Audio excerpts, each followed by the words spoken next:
La politique à 6h05 sur Europe 1, on prend les mêmes et on recommence. Yaël Braun-Pivet, réélue à la présidence de l'Assemblée nationale hier. À l'issue de 3 tours de scrutin, plein de rebondissements, la députée des Yvelines l'a emporté par 220 voix contre 207 pour son adversaire Nouveau Front Populaire, le communiste André Chassaigne. Victoire très serrée, Alexandre Chauveau, qui donne une idée de la difficulté à trouver des majorités dans cette nouvelle Assemblée.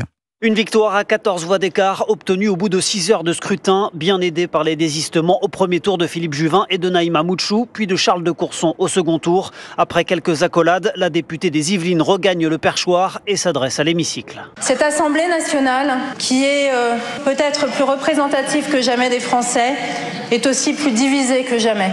Nous devons être capables de rechercher des compromis, nous devons être capables de dialoguer, de nous écouter et d'avancer.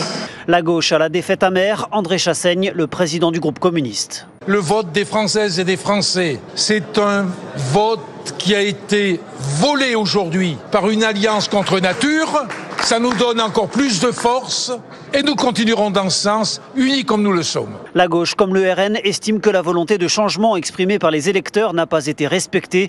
Tous deux pointent du doigt l'alliance entre la droite et le camp présidentiel qui pourrait se confirmer cet après-midi dans la répartition des postes clés de l'Assemblée. Alexandre Chauveau du service politique d'Europe 1.